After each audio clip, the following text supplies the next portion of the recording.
Okay, so here today I'm going to show you how to take your design that you like, that you want to make a stamp out of, and show you how to transfer it onto the plate. For our plate for this assignment, for our stamp, we're using this rubber Wonder Cut material. So out of all of my designs, the one that I think I want to start with will be this one. And what I've done is I've gone through all of my designs have nice, strong, dark lines. And that's so that when I go to carve, it makes my life a lot easier. Teeny tiny lines are really hard to keep. And this fish may be a little more complicated than I'm ready for, but I know I can do these straight lines. So what I've done is I've used my 4B pencil, or any B pencil that's nice and soft will work for this. And I've gone over my lines and made them really, really dark. So this is the one I'm going to transfer onto my stamp, okay? So I wanna make sure all the debris is off of my stamp. Now what I'm going to do is I'm gonna take my paper, I'm gonna flip it over so I see the back side, and then I'm gonna line it up with onto my stamp, okay? So it's lined up, so it's right in the center of that. Now I'm gonna take something hard, like the back side of my pencil. I'm gonna hold everything super duper still.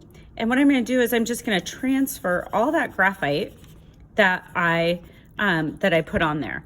Some other things that you can use are a paper clip, works really, really well. In fact, I would recommend using a paper clip as opposed to that pencil, because that pencil is kind of rounded. And what's happening is with pressure, I am pushing the graphite through onto the rubber so that now it's a reversed image.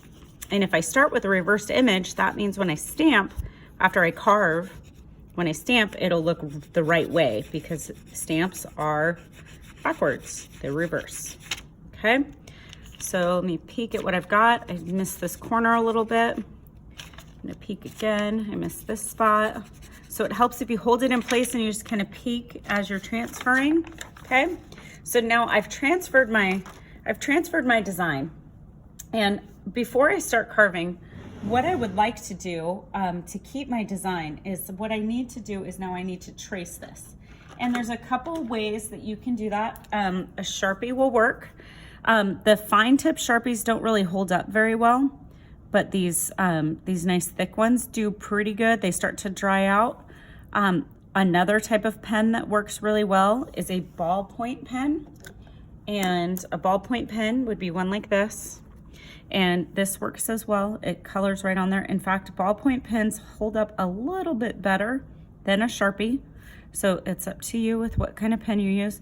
Try not to dig in the pen into the rubber though, because you don't want to make any unnecessary marks. Another thing that I want to point out to you guys is notice that while I'm working, all I'm doing is drawing on here, but while I'm working, what I'm doing is I'm rotating the stamp to make it easier for me to make straight lines. So don't feel like you can't rotate this. In fact, when you're carving, you'll probably want to rotate it because it does make carving a lot easier, okay?